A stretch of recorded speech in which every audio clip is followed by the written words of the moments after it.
ছেলেদের পোশাক পরি, কিন্তু হাঁটা চলা মেয়েদের মতো। কথা সাথে ঘুমের ওষুধ মিলাতে ঘুমাই যায়, চুলগুলা কেটে দেয়। আমি কি কেন বাড়ি যাওয়া হবে না, কয় তোমাকে বিক্রি করে রেখে গেছে। 6 বছর পরে জানলেন এটা? জি। উঠলাম মেয়ে, নামলাম ছেলে, কেন আমি তো এই পোশাকে গেলে আমাকে বাড়িতে উঠতে দেবেন না, কিন্তু আমার জন্য আব্বুর লাশটা রাখা হয়নি।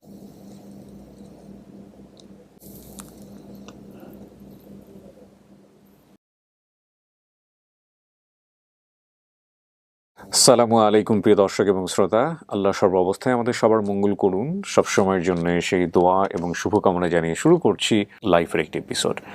যারা আমার সঙ্গে মুহূর্তে যুক্ত আছেন তাদের সবাইকে বলবো, আমরা স্টুডিও অফ ক্রিয়েটিভার্স লিমিটেডের সামাজিক যোগাযোগের মাধ্যমের জন্য প্রচারিত অনুষ্ঠানগুলোতে নিজের জীবনের গল্প বিভিন্ন আঙ্গিকে আসতে পারে বলার জন্য আপনি আমাদেরকে ফোন করতে পারেন।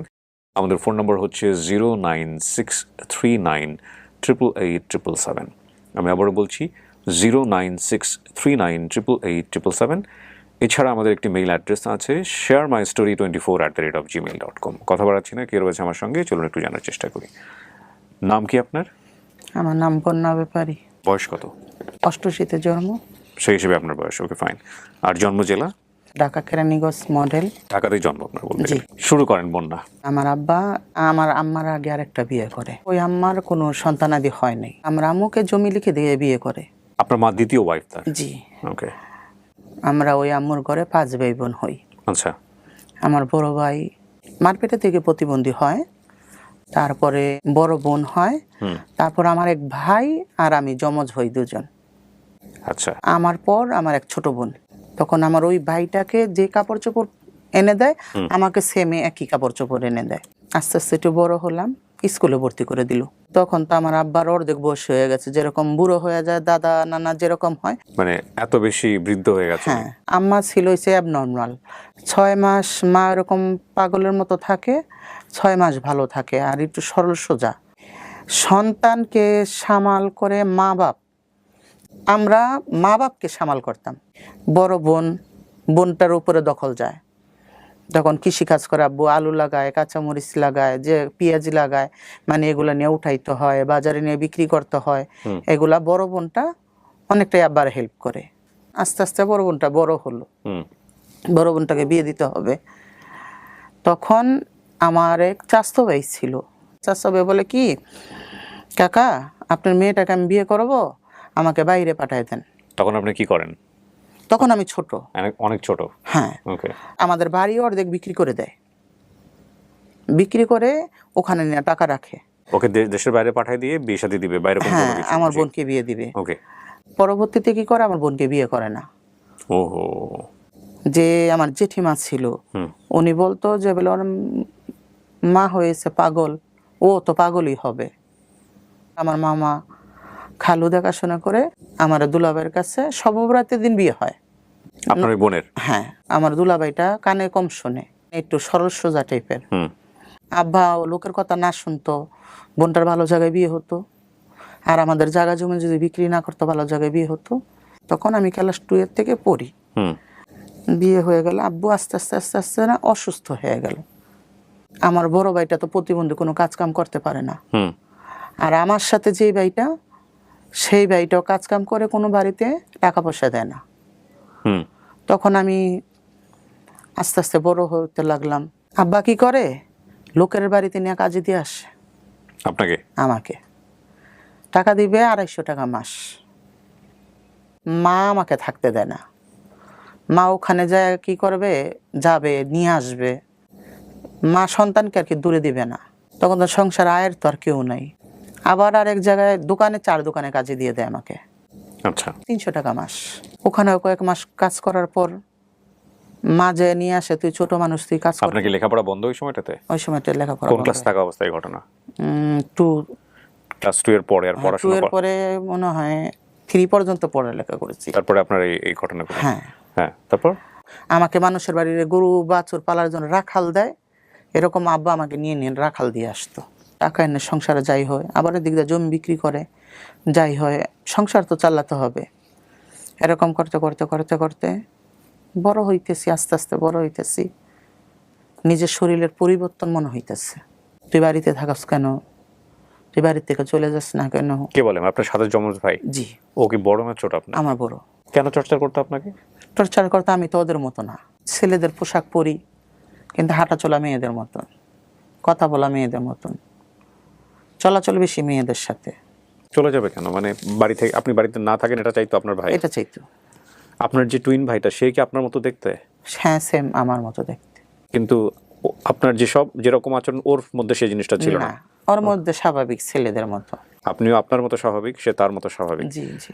মানে আপনাকে নিয়ে কি আপনার ফ্যামিলি মেম্বাররা বিব্রত হইতো? আশেপাশের লোকজন বাজে কথা বলতো? হ্যাঁ, তো মূলত আমি যদি চলে যাই, আব্বা অসুস্থ, জায়গা জমি বিক্রি করে লোকের কাছে দিয়ে দিচ্ছে, আমার আব্বা কি লোকের কথা শুনতো।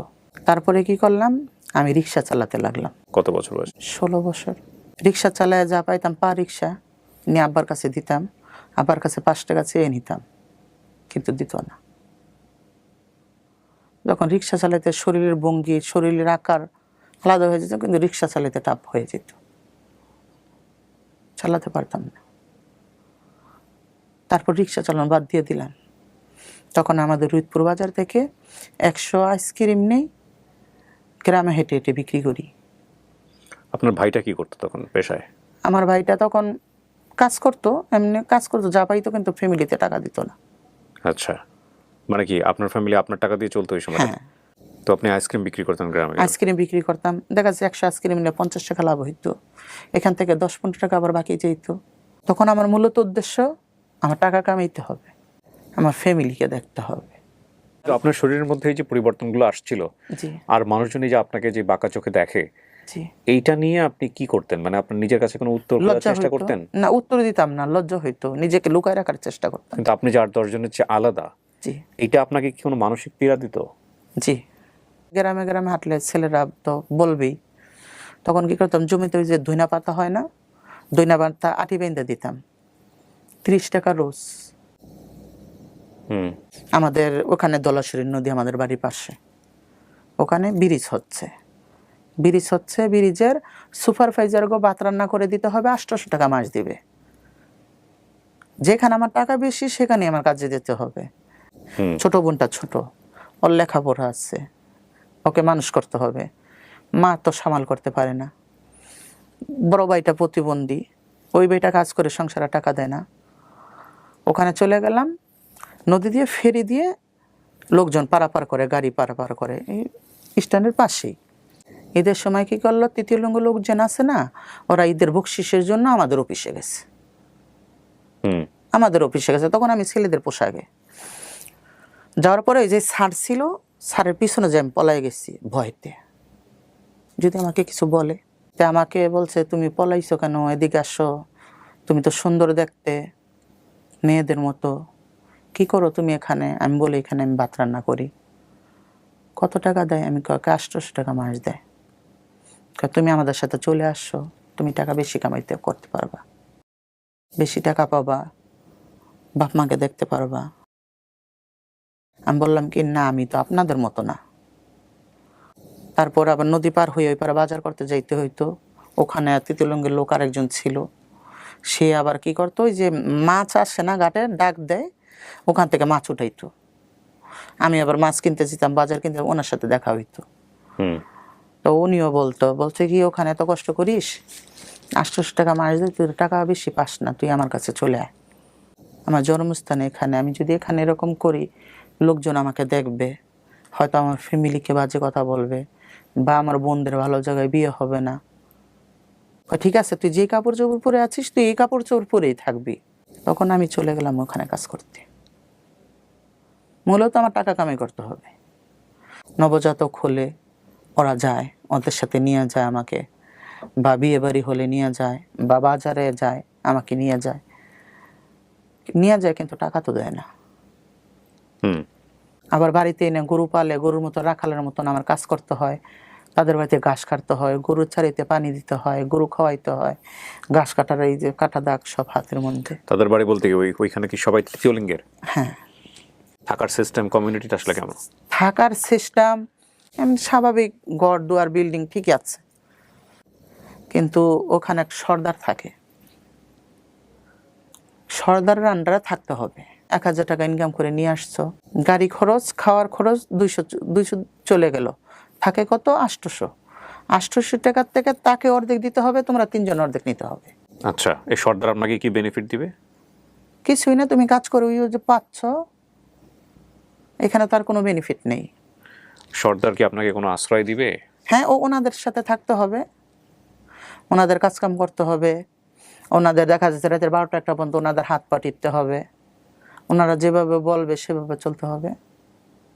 এটা আপনার লাভ কি? এতে আমার লাভ হয়েছে ওই যে আমি ওদের সাথে কাজ করি, ওদের সাথে কাজ করে দেখা যায় 3 জন গেছি, 400 টাকার তেন আমি ভাগ পাইলাম। এটা তো আপনি একা একা করলেও পারেন। একা করতে তো দিবে না। এই হিজড়া কমিউনিটি দিবে না আসলে করতে? না, দেখা যাচ্ছে আমি যদি একা করতে যাই তাহলে এরা দল ধরে এসে আমাকে উঠাই নিয়ে যাবে, কঠিনভাবে মারধর করবে। আচ্ছা। আর তখন তো আমি বুঝি না, ছোট, আর এত কিছু ওদের মতো চালু না, আমি জানি না এত কিছু, আমার তো শিখতে হবে। এরকম চলতে চলতে চলতে চলতে তখন আমার বাড়ির পাশে নাম একটা সর্দার ছিল। আচ্ছা। ওখান থেকে আমাকে নিয়ে আসে। আমার যখন ওই সুপারভাইজারে কাজ করতাম ওখান থেকে কিন্তু আমাকে হাত ধরে নিয়ে আসে। বাপ মা যেমনই হোক না কেন, কোনো বাপ মা তো চায় না তার সন্তানটা বাইরে বাইরে চলে যাক। আব্বা আমাকে বাড়ি নিয়ে যায়। তখন আমার চুল বড় হয়ে গেছে, শরীরের গঠন পাল্টায় গেছে। বড় যে ভাইটা আমাকে প্রচুর মারতো, তখন আমার ভাইটা এমন মারে আমার জ্বর চলে আসে।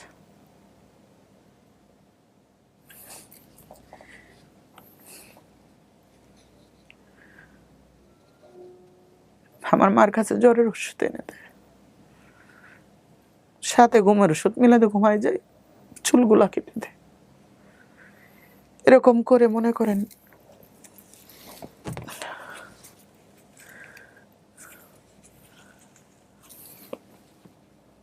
মারতো কেন? মানুষে নানান কথা বলে, আমাকে বাড়িতে রাখা যাবে না, ইজ্জত চলে যাবে। তখন মা আমার পিছন পিছন থাকে, আমাকে কোথাও যাইতে দেয় না, মা বুকে নিয়ে ঘুমাইতো। তারপর আস্তে আস্তে ওনারা আমাকে খোঁজ করতে লাগলো। আমি তো অনেক দিন হয় বাড়ি চলে গেছে, চুল কেটে দিছে, আমি তো আর এখন বাইরে বের হইতে দেয় না মা। তো খুঁজতে খুঁজতে আমার বাড়ি চলে গেল ওনারা। তো বললো কি, এখানে যদি থাকিস তোর মা আসবে, তোর আব্বা আসবে, এখানে তোকে রাখা যাবে না। তাই আমি বললাম কি করবেন? বলে কি, চল আমার সাথে ইন্ডিয়া চল। বললো এটা সর্দার? হ্যাঁ, আমার সাথে ইন্ডিয়া চল। ইন্ডিয়া যাবো, তাহলে আমার বাপ মাকে কে দেখবে, আমার ভাই বোনকে দেখবে?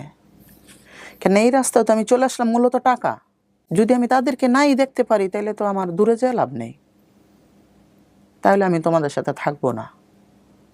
সে কী করলো, ফুসলাইতে ফাসলাইতে ওখানে অনেক টাকা, ওখানে অনেক টাকা কামাইতে পারবি।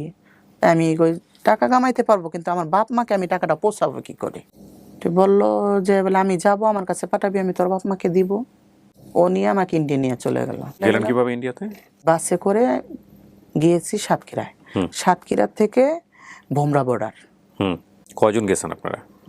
উনি গেছে, আমি গেছি, আমরা দুজন গেছি। আচ্ছা। ওখানে দালাল থাকে, দালাল কাটা। কত সালের ঘটনা এটা? এটা ফখরুদ্দিন আমলের আগের ঘটনা। আচ্ছা, অনেক আগের। যে মেন বর্ডার পাসপোর্টের লোক যায়, তখন ছাড় দিয়ে নিয়ে আমাকে নিয়ে গেল দেওগঙ্গা। দেওগঙ্গা? হ্যাঁ, নিয়ে যাওয়ার পরে ওখানে আমাদের তৃতীয় লিঙ্গের লোক আছে, ওখানে 4-5 দিন থাকলো। থাকার পরে ওখান থেকে নিয়ে গেল আমাকে দিল্লি জামে মসজিদের পাশে আজমিরি গেট। বলল যে এখানে তুমি থাকো, আমি মাসের মাসে আসবো, কিছুদিন হইলে আমি তোমাকে এসে নিয়ে যাব, তুমি থাকো। ওখানে কি কাজ আপনার? ওখানে এই যে কাজই, ভিক্ষা করা? হ্যাঁ। আর ওখানে কি পাঞ্জাবি মারোয়ারি দেখা যাচ্ছে ওরা অনেক টাকা দেয়, আর তৃতীয় লিঙ্গের লোকেদের অনেক ইজ্জত করে। আচ্ছা। আমি তো ছোট মানুষ, অচেনা জায়গা, হিন্দি জানি না, বাংলা বলতে গেল ইন্ডিয়ার লোকেদের সাথে আমাদের সাথে বাংলা পার্থক্য আছে। রেখে চলে আসলো। থাকতে থাকতে আস্তে আস্তে আমি হিন্দি শিখে যাই। আর তখন তো আমি ছোট, আমাকে সবাই ডাকে। ওখানে একটা তৃতীয় লিঙ্গের লোক ছিল, কোকিলা হাজি বলে ডাকতো। বাইরে গেলে আমাকে সাথে নিয়ে যেত, কিছু খেতে চাইলে খাওয়াইতো, কিনে দিত, খুব আদর করতো। এরকম করতে করতে 5-6 বছর আমার ওখানে কেটে যায়। এই 5-6 বছর আপনি বাবা মার কাছে টাকা পাঠাচ্ছেন কিভাবে? আমি টাকা পাঠাইতে পারতাম না। উনি যাইতো গিয়ে আমার কাছে যা টাকা জমতো উনি নিয়ে আসতো। কাপড় চোপড়, টাকা পয়সা যে তোর বাপ মাকে দিতে হবে, তোর বাপ মা এরকম কষ্ট করে। তারপর কি করলো, বাঙালি মেয়ে কলকাতার হবে নাকি জানি আমাদের মতোই হবে, গেছে। যাওয়ার পরে একসাথে কাজ করি, একসাথে থাকি, রাত ভরা ওনাদের শরীর টিপতে হয়। তারপরে সকাল হইলে ওনাদের সেবা করতে হয়। প্রতিদিন 3 তলার উপর উঠতে হবে, ওখানে চা বানাইতে হবে, রান্না করতে হবে, আবার নিচে নিয়ে আসতে হবে। তারপরে সকালে আবার গোসল করে সবার আগে রেডি হয়ে ওনাদের সাথে, ওনারা বলে এটা টলি যাওয়া, যে টলিতে যেতে হবে ওনাদের সাথে। ওই যে কোকিলা হাজিকে আমি দিদা বলতাম, আমি বলতাম দিদা আমি বাড়ি যাব, আমার তো বাপ মা আছে, আমার তো বাড়িতে যেতে হবে। কয়ে না তোমার তো বাড়ি যাওয়া হবে না। আমি কি কেন বাড়ি যাওয়া হবে না? কয় তোমাকে বিক্রি করে রেখে গেছে। 6 বছর পরে জানলেন এটা? জি। এর মধ্যে এসে আপনার কাছ থেকে টাকা পয়সা নিয়ে টাকা গেছে? পয়সা নিয়ে যায়। তখন আর আমি বুঝতে পারি না, আমি তো বৈধভাবে যাই না যে বলেন টাকা পাঠাইতে পারবো, আমি তো গেছি অবৈধভাবে। তো আমার তখন মাথায় যেমন আকাশ ভেঙে পড়লো, আমার বাড়ি তা দিবে না, যেই টাকার জন্য আমি গেছি আমাকে বিক্রি করে রেখে গেছে, এই টাকা পয়সা কি করছে। তখন যে এরকম করি তখন তা কাজে মন বসে না, তখন আমি কিভাবে বাড়িতে আসব। এই টাকাটা যখন আপনারা কালেক্ট করতেন, আপনারা চাইলে এখানে 2 নম্বরই করতে পারতেন না? মানে যদিও পুরো প্রক্রিয়াটাই আমার কাছে মনে হচ্ছে একটু 2 নম্বরই প্রক্রিয়া। তারপর এটা সিস্টেম, এটা নিয়ে আমি কোনো কথা বলতে চাই না। ধরেন আপনি যদি চাইলে, আপনি যদি মনে করেন 1000 টাকা কালেক্ট করেছেন, আপনি চাইলে তো কিছু টাকা সরিয়ে ফেলতে পারেন। হ্যাঁ, সরানো যাবে। দেখা যায় 3 জন গেছি, 3 জনের মধ্যে কথাবার্তা বলে, 3 জনের ভিতরে কথাবার্তা বলে সবাই তো আর এক না, যদি বলে দেশ তার মার খেতে হবে। এই 3 জন কি এক সবসময় একই 3 জন নাকি চেঞ্জ না, হইতো? চেঞ্জ করে দেয়। ডিফিকাল্ট। যদি কোনো মতে জানতে পারলো সে মায়ের কি মায়ের, তারপরে জরিমানা দিতে হবে। 200 নিয়েছো, তোমার 30,000 50,000 দিতে হবে। ওখানে ধর্মীয়ভাবে কি প্র্যাকটিস করা হয়? ধর্মীয় বাবা যার যার ধর্ম তার কাছে নিজের মতো করে আলাদা আলাদাভাবে পালন করে সবাই। হ্যাঁ, আর বিশেষ করে কি মুসলমানই বেশি, ওরা মুসলমান ধর্মটাই বেশি পালন করে। নামাজ কালাম পড়ে সবাই? হ্যাঁ, নামাজ কালাম পড়ে, হজ করে, রোজা রাখে। মাশাআল্লাহ। নামাজ পড়ে, বাড়িতেও পড়ে, মসজিদে যায় পড়ে। মসজিদও গিয়েও পড়ে? হ্যাঁ, যেরকম মক্কা শরীফ মহিলা, তৃতীয় লিঙ্গের লোক, পুরুষ পোলা সবাই নামাজ পড়ে, এরকমই। ওখানে কোনো বাধা দেয় না কেউ? কোনো কিছু কিছু বলেনি কখনো? না, বললে ওনারা হয়তো ওই সিস্টেমে পাঞ্জাবি পরে, জুব্বা পরে, দেখা যায় হাজি রুমাল দিয়ে মাথা টাথা ডেকে ডেকে সুন্দর করে অজু টজু করে। আচ্ছা, না, এই বিষয়ে আমার জানাশোনা খুবই কম, আমি প্রশ্নটা আসলো বলে করলাম। জি। আমার হয়তো ইউটিউব থেকে দেখে নেওয়া দরকার ছিল এই মুহূর্তে, আমি জানি না, হয়তো দেখেও নিব। আপনারা আমাকে একটু দয়া করে বলবেন কিনা আমার এই ইউটিউবের ভিডিওর নিচে কমেন্ট সেকশনে এসে, থার্ড জেন্ডার বলি বা তৃতীয় লিঙ্গ বলি বা আমাদের ভাষায় যেটা প্রচলিত আছে, হিজড়া যারা আছেন তারা কি মসজিদে গিয়ে নামাজ পড়তে পারেন? যদি পারেন তাহলে এটার সিস্টেমটা কি? শারীরিকভাবে মেল কিন্তু ফিমেল, ন্যাচারালি ছেলেদের হয়েই তো পৃথিবীতে আসছেন, ছেলেদের যেরকম না, ওরকম ছিল না। তাহলে ছোটবেলাতেই আইডেন্টিফাই করার কথা ছিল যে, আইডেন্টিফাই তো বাপ মা ঠিকই জানে। বাপ মা তো ওই যে আমার বাড়িটাকে যেভাবে কাপড় চোপড় পরাইছে আমাকে তো সেভাবেই পরাইছে। বড় হওয়ার একটা পর্যায়ে আপনি অনুভব করেন যে আপনি মেয়ে, আমি মেয়েদের মতন, রাইট। সো এই যে বড় অনুভবের যে জায়গাটা, সে মনে করছে মেয়েদের মতন সে। এখন সে যদি নামাজ পড়তে চায়, সে কি মসজিদে গিয়ে নামাজ পড়তে পারবে? এইটাই হচ্ছে আমার কোয়েরি, আমার জানা নাই। আমি আবারও বলছি বিনয়ের সঙ্গে। সো এই বিষয়ে যদি আপনাদের কোনো জানাশোনা থাকে আপনারা এসে কমেন্টস করেন, আমি একটু জেনে নিব, যাতে করে পরবর্তী ভিডিওতে এই বিষয়গুলো আমার প্রশ্ন করাটা অনেক বেশি ইজি হয়। ঠিক আছে, তারপরে কি হলো? মেয়ে আলাদা, ছেলে আলাদা, কিন্তু আমি যেন মাঝখানে একজন। আমার হাঁটা চলা মেয়েদের মতন, আমার অঙ্গভঙ্গি মেয়েদের মতন, আমার মেয়ের সাজতে ভালো লাগে। আপনি যেটা বলছিলেন যে আমাকে বাড়িতে যেতে হবে, আপনি রাস্তা খুঁজছিলেন। হ্যাঁ, বাড়িতে যেতে হবে। তো এরকম করতে করতে বাড়িতে যাওয়ার তো কোনো রাস্তা পাচ্ছি না, কিভাবে যাব। তখন আমার বাড়ির সাথে কোনো যোগাযোগ নেই, ইন্টারনেট বন্ধ। ওই খবর পাই, না গেলে খবর পান না? না গেলে খবর পাই না।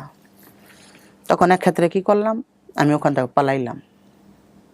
পালানোর আগে আপনি জানতেন যে কোথায় পালাবো, কি করব না করব? কিছু না, আমি জানতাম না, কিছু না জেনেই আমার কাছে স্লিপ 200 টাকা। এই 6 বছরে আপনার কোনো কার্ড হয়েছে এখানে? না, কোনো কিচ্ছু হয়নি? কিচ্ছু হয়নি। এটা রিস্কি না?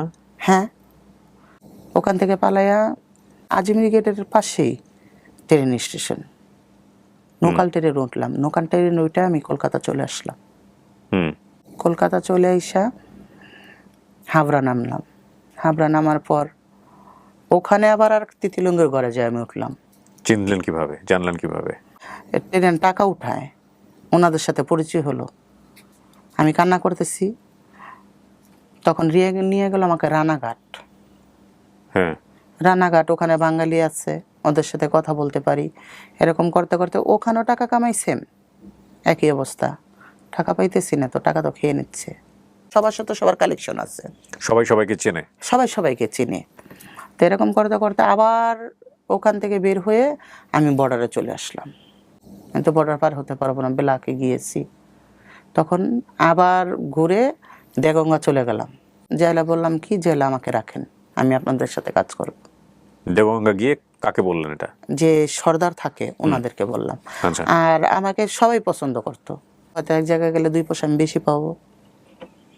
তো ওখানে থাকলাম, থাকার পরে ওখানে বাংলাদেশের থেকে লোকজন যাতায়াত করতো। কিছুদিন থাকার পরে ওই বাঙালি লোকের সাথে আবার বেলাকে আবার বাংলাদেশে চলে আসলাম।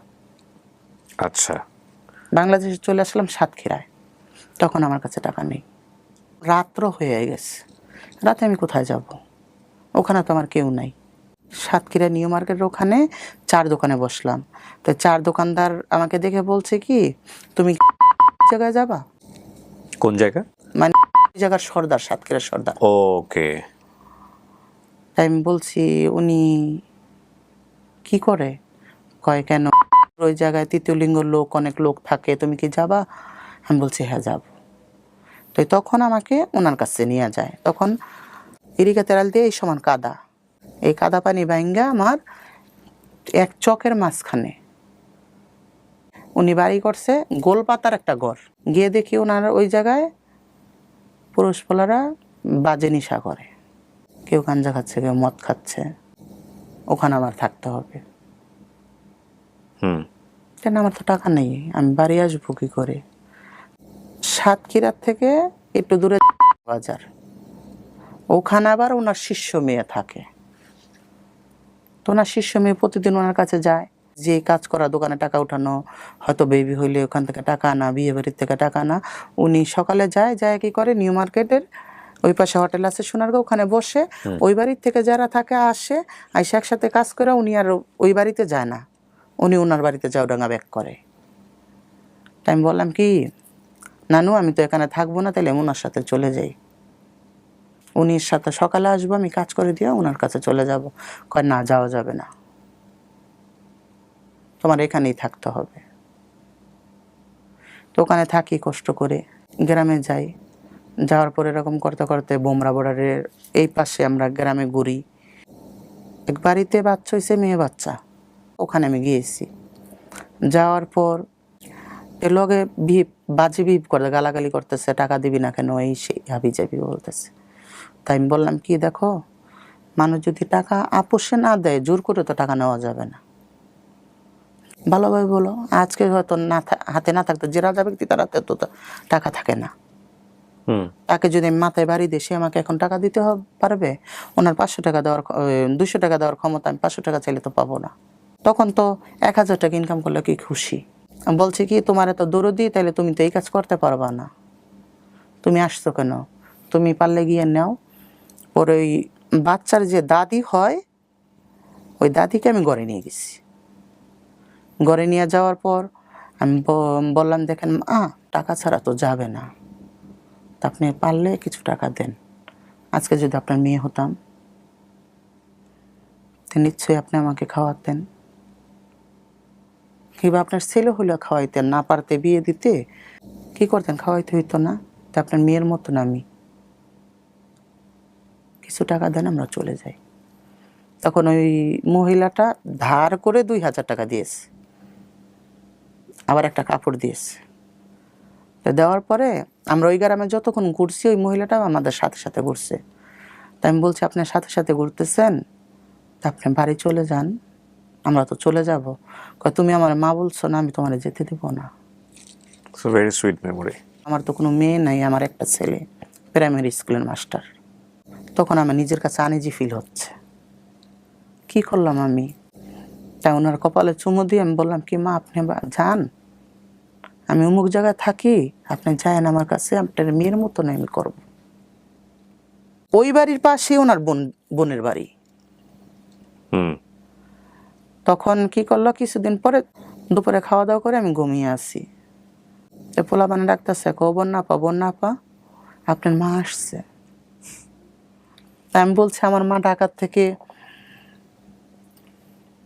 নদী পার হইয়া তো মিটপুর কি জিনিস আমার মা বলতে পারে না, আমার মা এত দূর চলে আসবে, সর এখন খেলাধুলা করবো না, যা বিরক্ত করিস না, এখন আমি ঘুমাবো ওই গুল পাতার ঘরে। তখন ডাকতাছে, উঠলাম, কয় মা তুমি আমার চিনছ? আমি বলছি হ চিনছি, চিনবো নাকে, আসেন।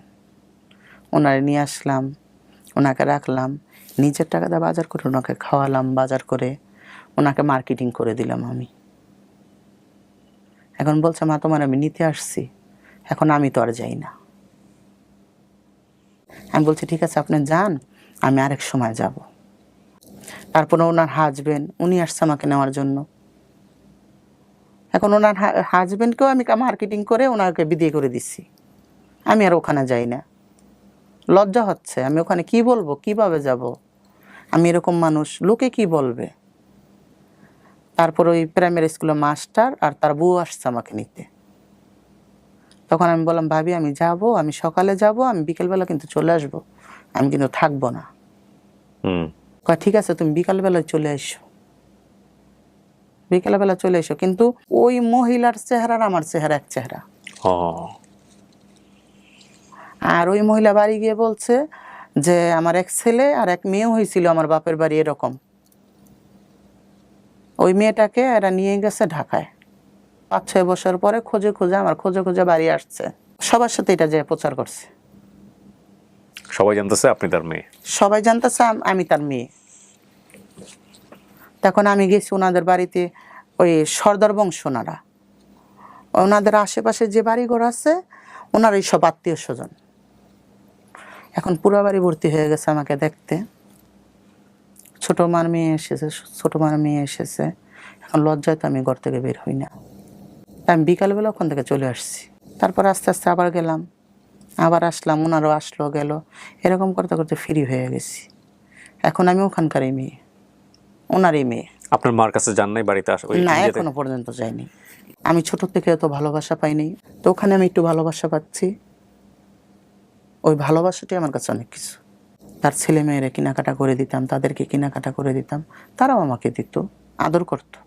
আমার ভাইয়েরও মা আমার আব্বা, আব্বা ভাইয়েরও আমারও, মানে ওই যেখানে ওই সম্পর্ক তৈরি হলো সেটা ওখানে। ওই ভাইকে বলতো যে বলে যদি আমি মারা যাই আমার লাশ বরাব দিয়ে রাখবি, কিন্তু আমার বন্যাকে না দেখায় কখনো মাটি দিবি না। কিন্তু বাকিটা আমি বলতে চাচ্ছি না, যেগুলো ওনাদের কাছে কি আঘাত আমি পেয়েছি। হঠাৎ করে আমার মনে পড়লো আমার বাড়ি যেতে হবে। ওখানেও কিন্তু আমার 2-2.5 বছর কেটে গেছে। আমার টাকা পয়সা খেয়ে আমাকে 5,000 টাকা দিয়ে আমাকে বাড়ি পাঠাইলো।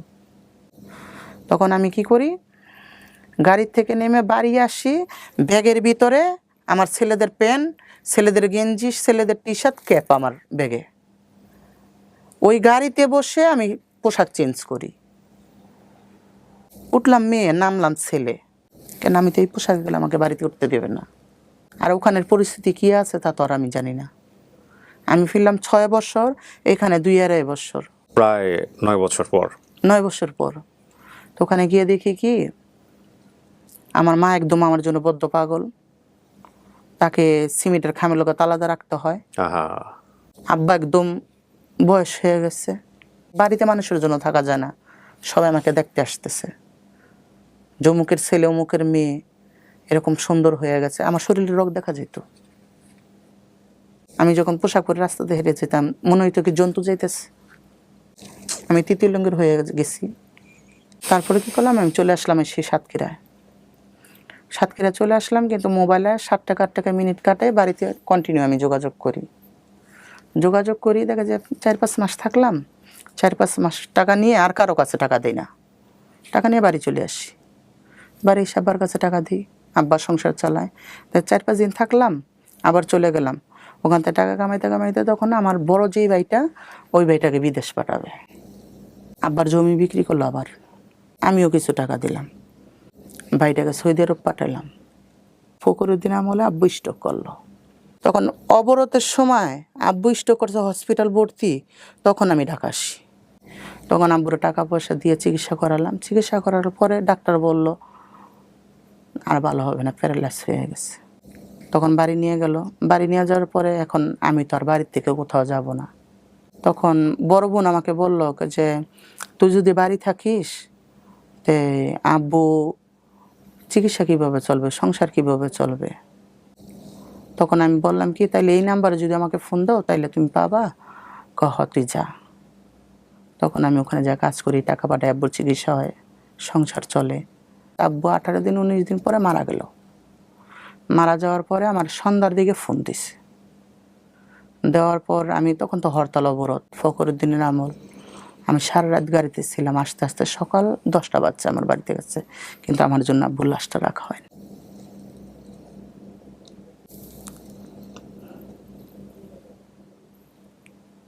একটা লাইন মাথার মধ্যে ঘুরতেছে,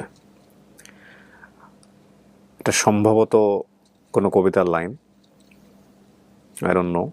আমার এই লাইনটাকে শুধুমাত্র আপনারা এভাবে নিয়েন না, এটা আমার ফিলিংসের জায়গা থেকে বলছি, সামাজিক দৃষ্টিভঙ্গির জায়গা থেকে বলছি।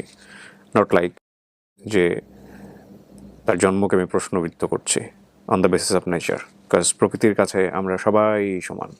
আল্লাহ আমাদেরকে খুব যত্ন করে সৃষ্টি করেছেন। তিনি বলেছেন স্পষ্ট করে যে আমি মানুষকে খুব সুশ্রীভাবে তৈরি করেছি, তাই না? কিন্তু সমাজ ওনাকে ট্রিট করেছে জন্মই যারা জন্ম পাপ। এই লাইনটা নিশ্চয়ই খুব পরিচিত আপনাদের কাছে। তখন আব্বা লাশ মাটি হয়ে যায়। সকালবেলা সবাই কবরস্থানে যাবে, আমাকে নিয়ে যাবে না, আমার যাওয়া যাবে না।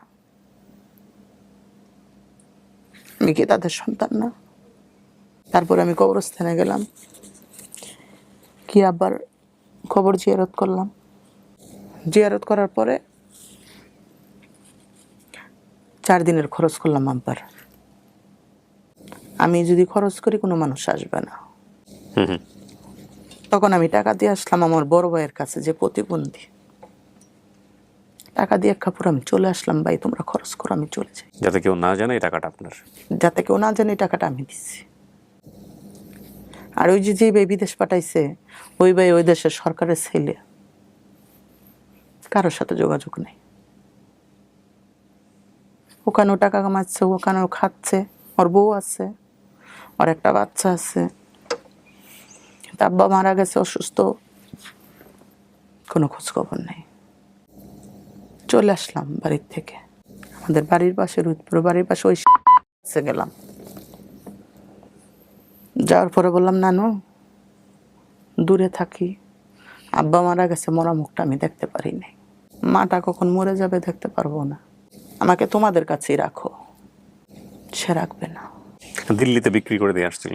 ওই দিল্লিতে বিক্রি করে দিয়ে আসছে। আমার কাপড় চোপড়ের ব্যাগটা বাইরে ফেলে দিচ্ছে, আমাকে রাখবে না। না বাড়ি থাকতে পারতেছি, না এখানে থাকতে পারতেছি, আমার তো যাওয়ার জায়গা নেই। আমি রুম নিলাম কোলামোড়া, 1100 টাকা। তখন আমার সংসারের জিনিস লাগবে, আমার তো রান্না করে খেতে হবে। ওই যে আমাকে ওই ব্রিজ হইতো 800 টাকা মাস কাজ করতাম, যে ওই যে আমার যে উস্তাদ ছিল প্রথম আমাকে নিয়ে গেছে, আমি ওনার কাছে গেলাম। যাওয়ার পরে ওনাকে আমি বললাম যে এরকম এরকম বিষয়, আমার আব্বা মারা গেছে, আমি এরকম এরকম কাছে গেছি, কিন্তু আমাকে রাখবে না, কি করব? তুই আমার কাছে থাকবি। কোনো লোক ওর কাছে থাকতে দেয় না, মানে ওর সাথে বিরুদ্ধ গন্ডগোল, কেন ওর বাপ দাদার বাড়ি ওখানে, এরকম গন্ডগোল করে ওর কাছে লোক থাকতে দেয় না। তা আমি গিয়েছি, উনি একা, তা বলছে তুই আমার কাছে থাকবি, ওর যেসব এলাকা আছে দুইজনে যায় ঘুরে নিয়ে আসবো। ওনার সাথে কাজ করি। দুলাভাই অ্যাক্সিডেন্ট করে কানে শোনে না, কাজ করতে পারে না, বড় বোনের সংসারও দেখতে হয়, আমাদের সংসারও দেখতে হয়, ছেলে মেয়ে মানুষ করতে হয় দুজনের। ওই টাকায় তো আমার হচ্ছে না। পার্লারে যেরকম ফেসিয়াল করতে যেতাম বা বুড়ো কাটতে যেতাম, তখন একটা মেয়ে ছিল, নাম ছিল শিলা, পার্লারের ম্যাডাম। তা বলছে কি বোন না, এইটা করো, এটার পাশাপাশি তুমি পার্লারে কাজ করো। আমি পার্লারে কাজ করবো, আমি তো কাজ তো পারি না, আমি তোমারে শিখাবো, তুমি সময় দাও। দুপুরে চলে আসলাম, চলে আসলে দুপুরের পরে আমি পার্লারে চলে গেলাম। পার্লারে যেয়ে আমি কাজ করি, ওখান থেকে আমার কিছু টাকা আসে, আবার এখান থেকে কাজ করি, এখান থেকে কিছু টাকা আসে। মানে আমার 2টা ফ্যামিলিকে দেখতে আর কষ্ট হয় না। নিজে পার্লার দিলাম, আমি এগুলো করব না। মানুষে দেখতে পারে না, মানুষে বলে তুমি এরকম। আমি তো একটা স্বাভাবিক মানুষ হলে আমি চলতাম, মেয়েদের মতো পর্দা করতাম, বা ছেলে হলে ছেলেদের মতো পর্দা করতাম। দেখি আমি ব্যবসা করে কিছু করতে পারি কি। কিন্তু ব্যবসা করতে দিবে না, এদের সাথেই থাকতে হবে। ঠিক আছে, ব্যবসা বাদ দিয়ে দিলাম। কিন্তু ওনাদের সাথে থাকার পরে যেন ওনাদের টাকা ইনকাম হয়, ওই টাকায় তো আমার হয় না। চলে গেলাম আমি যাত্রা গানে। যাত্রা গানে সার্কেস। পারতেন? প্রথম ওনাদের কাপড় চোপড় দিয়ে দিতাম, ওনাদের সাথে থাকতাম। ওখান থেকে পান নাইট আমাকে 1000 করে টাকা দেয়। এখানে যদি আমি 500 টাকা কামাইতাম, ওখানে আমি 1000 টাকা পাচ্ছি। নায়িকার পাঠ করতো মনা পারবিন নাম। উনি বললো কি যে বলে লোকের কাপড় চোপড় ধুয়ে রান্না বান্না করে এভাবে তোর তো হবে না, তুইও মঞ্চে কাজ কর। আমি তো পারি না। পর্দার ভিতরে আমি তোরে শিখাই দেব। তুই পারবি না কেন? উনি আমাকে শিখাইতো। একদিন শিখাইতে শিখাইতে সাজায় টাজায় আমাকে মঞ্চে উঠাই দিছে। দর্শক দেখে লজ্জা আমি নেমে চলে আসছি, যে নাম আমি পারবো না। তোর পারতেই হবে। দেখা যাচ্ছে শীতের সিজনে আমি ওনাদের সাথে যাত্রা গানে কাজ করতাম, আর গরমের সিজনে তিতিলুঙ্গের লোকের সাথে কাজ করতাম। এরকম করতে করতে আবার পার্লারের কাজও করতাম। তখন আমি ভাড়া থাকি, ওখানেই স্বামী স্ত্রী দুজন ভাড়া থাকে। মহিলাটা সরল সোজা, একটু পাগল টাইপের। যখন আমি রান্না করি তখন ওই স্বামী আর মহিলা আমার কাছে এসে খাড়ায় থাকে। আপা আপনি কি করেন? আমি বলছি ভাই আমি পার্লারে কাজ করি। আপনার কি বিয়ে শাদী হয়েছে? আমি কি না।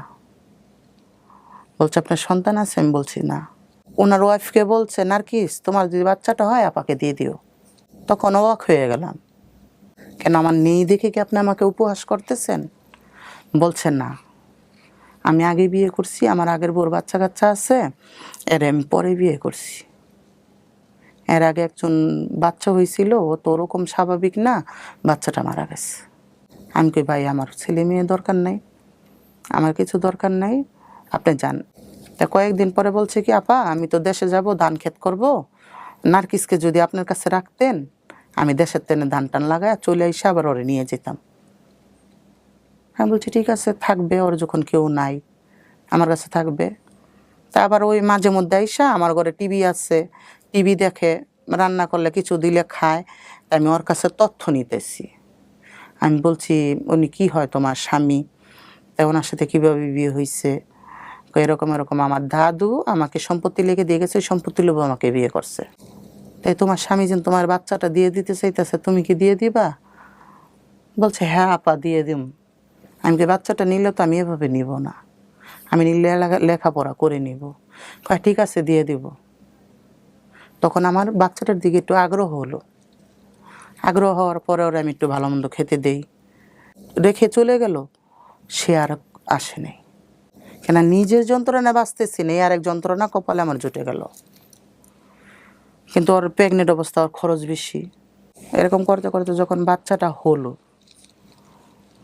তখন আমি মনে করলাম কি আমি মুক্তি পেলাম ওর হাতের থেকে। তখন আমি ওর 1 মাস রাখলাম। 1 মাস রাখলাম ওকে দুধ খাওয়ানোর জন্য। আর বেশি রাখলে তো বাচ্চার দিকে টান হয়ে যাবে, আমাকে তো বাচ্চাটা দিবে না। ওর কাছ থেকে পেটে থাকতেই আমি লেখাপড়া করে নিয়েছি। নেওয়ার পর যখন বাচ্চা হয়ে গেল, যখন ওকে আমি বিদায় করবো, যে নার্গিস তুই কি নিবি? ওনাকে একটা মোবাইল কিনে দিতে হবে, ওনাকে 4 জোড়া 3 পিস দিতে হবে, জুতো দিতে হবে, কসমেটিক সব কিনে দিতে হবে। দিছি। দেওয়ার পরে আমি বাচ্চাটাকে ওনাকে কোলে দিয়ে আমি বললাম কি বোন তুই তো মা, তুই যদি তোর বাচ্চাকে না দেস আমি তোর বাচ্চাকে নিব না, তুই নিয়ে যা। ওকে বাচ্চা দিয়ে লঞ্চের টিকিট কেটে বরিশাল বাড়ি ছিল, আমি লঞ্চে উঠাই দিয়ে এসেছি বাচ্চা সহ? বাচ্চা সহ। লঞ্চ ঘাটে ময়লার মধ্যে বাচ্চাকে ফেলে রেখে দিয়েছি। তাহলে তোকে আমি দিয়ে আসলাম, তুই বাচ্চাটাকে লঞ্চ ঘাটে ময়লার মধ্যে ফেলে রেখে দিয়েছিস, আমার কাছে রেখে যেতি। ফেলে রেখে এসে আমার বাসার পাশেই দাঁড়ায় আছে রাস্তার মধ্যে। পাশের লোকে আমাকে খবর দিচ্ছে। তখন আমি বাচ্চা নিয়ে আসলাম, বাচ্চা নিয়ে এসে ওকে নিয়ে আসলাম। নিয়ে এসে আমি বলছি যে তোকে আমি কালকে এত টাকা পয়সা খরচ করে তোকে আমি বাড়ি দিয়ে পাঠাইলাম, বলছে আমি তোমার কাছ থেকে যাবো না, আমার অন্য কোথাও কাজে লাগে দাও, বাচ্চা তোমার কাছে থাক।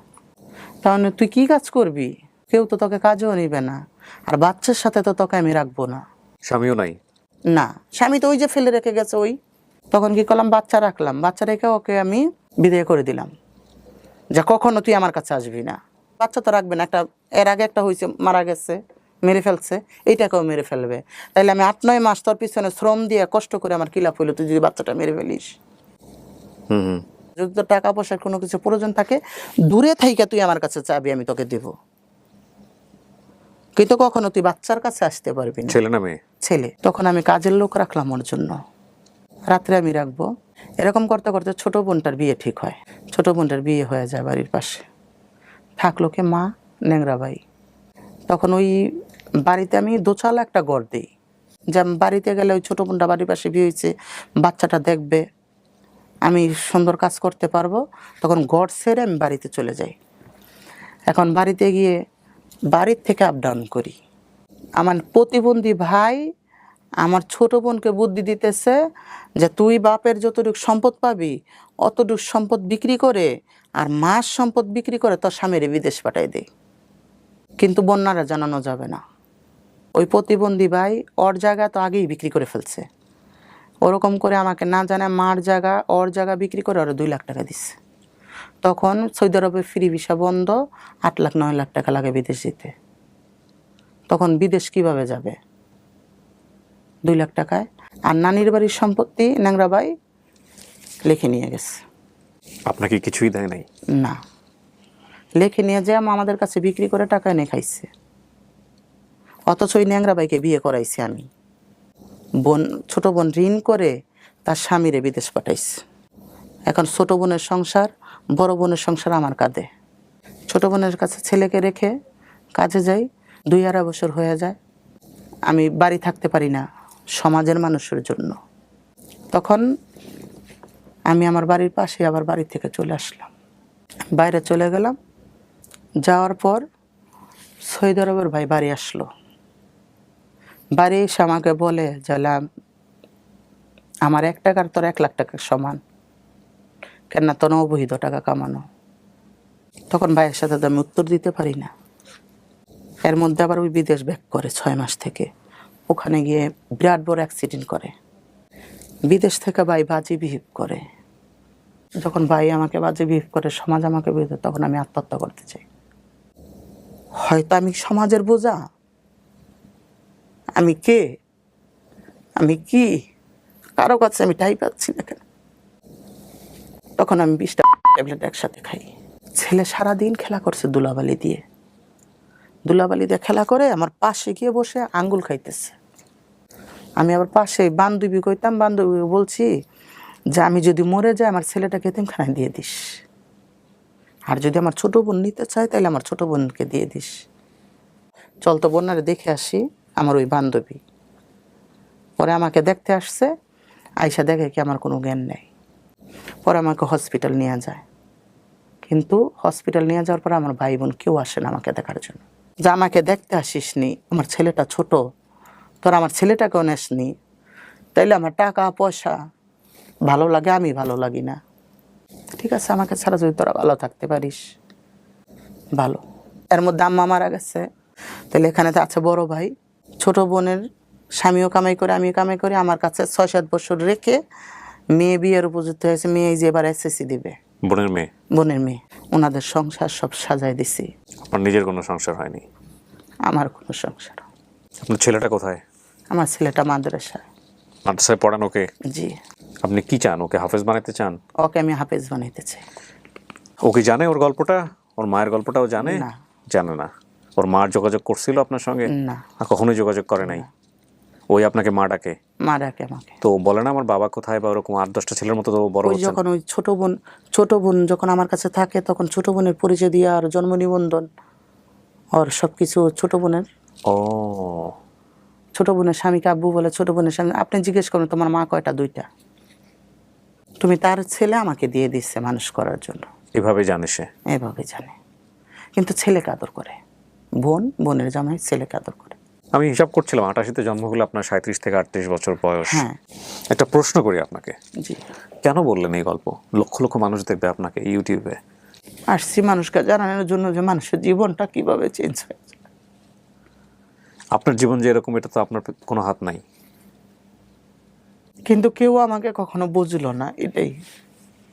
ওর জীবনে যতগুলো ঘটনা, ঘটনার পরের ঘটনা, অনুঘটনা, প্রতি ঘটনা, ঘটনার ঘটনা, হ্যাঁ, ঘটনার পরম্পরা, সব কিছুর জন্যে ওর জন্মের এই অবস্থা দায়ী।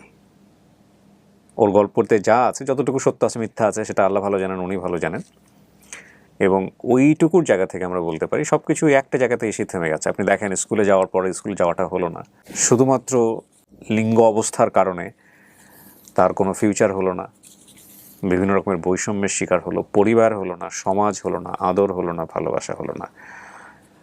এবং আমরা এইভাবে যে কমিউনিটিটাকে আমরা আমাদের প্রাত্যহিক জীবনে যেভাবে আমাদের সামনে ওরা আসে, যেভাবে দেখে থাকি, যেভাবে ওরা প্রত্যেকটা সময় আমাদের সাথে পরিচিত হয়, বাসে, হাটে, মাঠে, ঘাটে, বিভিন্ন উৎসবে, সেটা খুবই যে কাঙ্ক্ষিত পরিবেশ আমি বলবো না, অনেকটাই অনাকাঙ্ক্ষিত।